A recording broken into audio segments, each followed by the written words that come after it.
बड़ों का सम्मान, छोटों से प्यार भी जानता है, उलमा की कदर भी जानता है। उसके बाद आप अपने बेटे को डॉक्टर बनाना चाहते हैं, MBBS की डिग्री दिलाना चाहते हैं, और नियत यह है कि जब मेरा बेटा डॉक्टर बन करके आएगा, मेरा बेटा MBBS की डिग्री लेकर आएगा, तो मेरा बेटा उन गरीब, मजदूर, मुफलिस, लाचार का इलाज भी करेगा जो बड़े बड़े हॉस्पिटलों से ठुकराए जाते हैं। मेरा बेटा कम रुपए लेकर उनकी जिंदगी की हिफाजत करता हुआ नजर आएगा। तो जिस तरह एक बेटे को हाफिज़े कुरान बनाना सवाब का काम है, इसी तरह आपका अपने बेटे को डॉक्टर बनाना भी सवाब।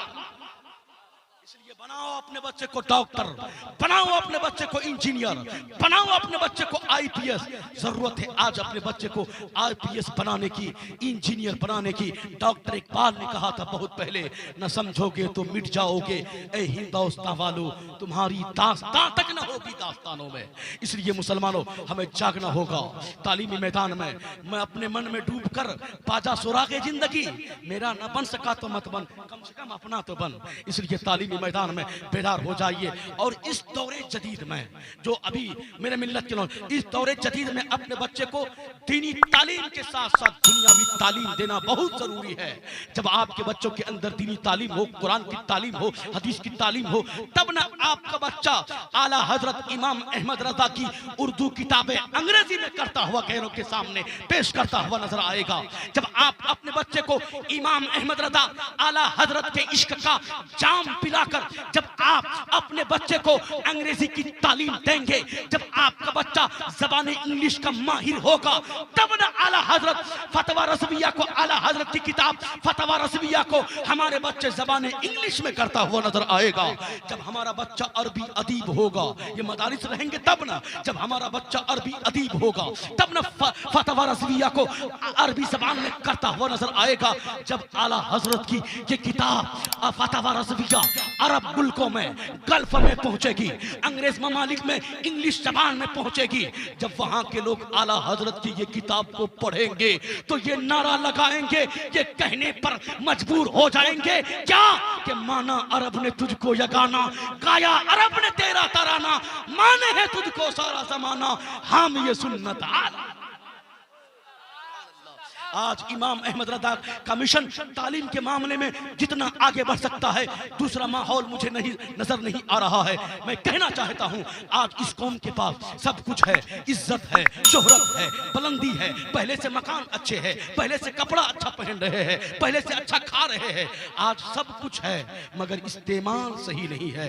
हमारे आपके पास जो कुछ है, ए भाई, अगर उसका सही इस्तेमाल हो जाएगा तो हिंदुस्तान क्या, चीन क्या, जर्मन क्या, गोपाल क्या, सीवान क्या, बिहार क्या, पूरी दुनिया में मसलके अहले सुन्नत यानी मसलके आला हजरत का बोलबाला होता हुआ नजर आएगा। और पूरी दुनिया ये कहने पर मजबूर हो जाएगी क्या कि वादी रजा की कोहे हिमालय रजा का है, जिस समत देखिए वो इलाका। नारे तकबीर, नारे रिसालत, फैज़ाने सरहिंद कॉन्फ्रेंस, उलमाए किराम, हजरत अल्लामा मुफ्ती मुदस्सिर रजा बरकाती, नारे तकबीर, नारे रिसालत, अल्लामा मुदस्सिर रजा साहब किबला बरकाती। मैं इसी पर मैं अपनी गुफ्तगू को खत्म करता हूँ।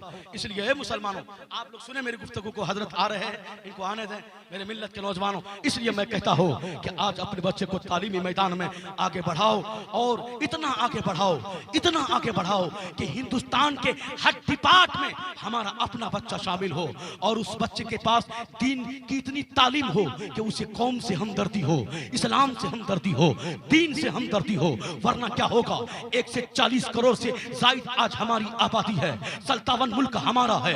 ये कहने को है, एक जमाना था जब दुनिया कह चुकी थी, दुनिया मान चुकी थी कि दुनिया को हया का पैगाम इस्लाम देता है, मगर आज वही दुनिया कह रही है कि पूरी दुनिया को बेहया इस्लाम कर रहा है। किस वजह से? हमारे अखलाक की वजह से, हमारे कैरेक्टर की वजह से, हमारे रहन सहन की वजह से। एक जमाना था जब दुनिया मान चुकी थी कि दुनिया को तबाही से इस्लाम बचाता है, मगर आज वही दुनिया कह रही है कि पूरी दुनिया को इस्लाम तबाह कर रहा है। क्यों? हमारे अखलाक की वजह से, किरदार की वजह से। एक जमाना था जब दुनिया मान चुकी थी कि मुसलमान कभी झूठ नहीं बोलता है, मगर दिल पर हाथ रखकर बताइए आज कौन ऐसी सोसाइटी है, कौन जहां का मुसलमान सबसे बड़ा झूठा हामी है। एक जमाना था जब दुनिया मान चुकी थी कि जो नबी का कलमा पढ़ता है वो किसी पर अत्याचार नहीं करता है, मगर आज हम कलमा भी पढ़ते हैं और अत्याचारी में भी हमारा जवाब नहीं है। एक जमाना था जब दुनिया मान चुकी थी कि जहां मुसलमान होगा वहां के लोग कभी शराब नहीं पिएंगे, लेकिन आज कौन ऐसी सोसाइटी है, कौन ऐसा गांव है, कौन ऐसा मोहल्ला है, कौन ऐसा खानदान है जहां के नौजवान शराब न पीते हो। अगर कोई शराब नहीं पीता है तो वो कोरेक से पीता है, अगर कोई कोरेक से नहीं पीता है तो वो दारू पीता है, अगर कोई दारू नहीं पीता है तो वो तारी पीता है, अगर कोई तारी नहीं पीता है तो वो इंजेक्शन लगाता है। अब दिल पर हाथ रखकर सोचिए कि वो तारी पीने वाला, वो दारू पीने वाला, वो इंजेक्शन लगाने वाला, वो कोरेक से पीने वाला, वो कहे कि हमारे किरदार से, हमारे अखलाक से, हमारे रहन सहन से हमारा माशरा सुधर जाए, हमारा घर सुधर जाए, हमारा गांव सुधर जाए। क्या कभी सुधरेगा? नहीं सुधरेगा। चलते चलते हैं गरीब नवाज की बारगाह में।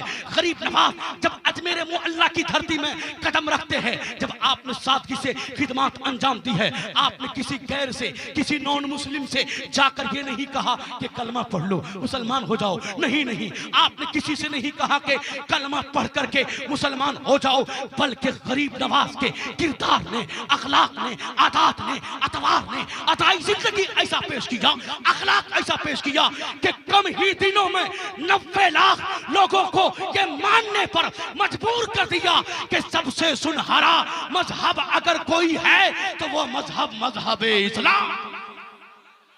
इन्हीं चंद बातों के साथ मैं अपनी गुफ्तगू को खत्म करता हूँ। उलमाए किराम कसी तादाद में तशरीफ रखते हैं। मौला तबारक व तआला से दुआ है कि बोलने से ज़्यादा हम मुसलमानों को अमल की तौफीक अता फरमाए और तालीमी मैदान में अपने बच्चे को आगे बढ़ाने की ज़रूरत है। अपने बच्चे को पढ़ाओ, तभी हमारा माशरा, हमारा समाज कामयाबी की तरफ गामजन हो सकता है। वमा अलैना इल्लल बलाग। अस्सलामु अलैकुम।